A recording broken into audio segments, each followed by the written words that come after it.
আধুনিক টি-20 ক্রিকেটে টিকে থাকতে হলে নাকি নিজেকে বদলাতে হয় গিরগিটির মতো। বর্ষার আকাশের মতো ঘন মেঘ ভেঙে খুলে দিতে হয় সূর্যের দুয়ার। তাই তো ভালো মানের ক্রিকেটাররা প্রতিনিয়তই নিজেদের পরিবর্তন করার চেষ্টা করেন, আনয়ন করার চেষ্টা করেন নতুন কিছু, যা দিয়ে ঘায়েল করা যায় প্রতিপক্ষকে। আর এজন্যই ইংল্যান্ডের অলরাউন্ডার সেম কারান ব্যাটারদের ধরাশায়ী করার জন্য নতুন এক পায়তারা নিয়ে এসেছেন, যার আবিষ্কারকও এই ইংরেজ বোলার। নাকেল বল, স্লোয়ার বাউন্সারের মতো মুন বল নামের এক ডেলিভারি নিয়ে হাজির এই ইংলিশ তারকা। প্রথমে ইংল্যান্ডের ঘরোয়া লিগ, এরপর আইপিএলে এই ডেলিভারি দিয়ে আলোচনায় এসেছিলেন সেম কারান।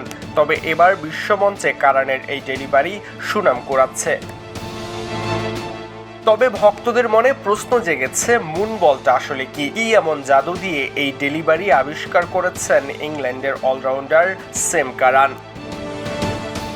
মূলত মুন বল হলো গতির তারতম্যের ব্যালেন্স দিয়ে ব্যাটারদের বিভ্রান্ত করা। সেম কারান সাধারণত বোলিং করেন 130 থেকে 135 গতিতে।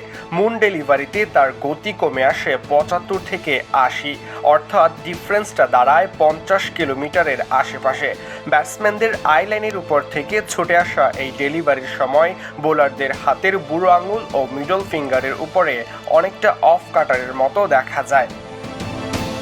পেস বোলাররা সাধারণত গতি কমিয়ে ব্যাটারদের বোকা বানানোর চেষ্টা করেন, তবে গতির পার্থক্য যখন অর্ধেকে নেমে আসে তখন শট এক্সিকিউট করাটাও ডিফিকাল্ট। আর এটাই হলো মুন বলের আসল বিশেষত্ব। ডুয়াইন ব্রাভো কিংবা হালের মোস্তাফিজরা স্লোয়ার দিয়ে ব্যাটারদের বোকা বানান বলে কয়ে, তবে এখন ব্যাটারদের জন্য আরও বড় জমধূত নিয়ে হাজির সেম কারান। ক্রিকেট ব্যাকরণেই যুক্ত হলো নতুন এক সংযোজন। সরাজয়ন, কালবেলা।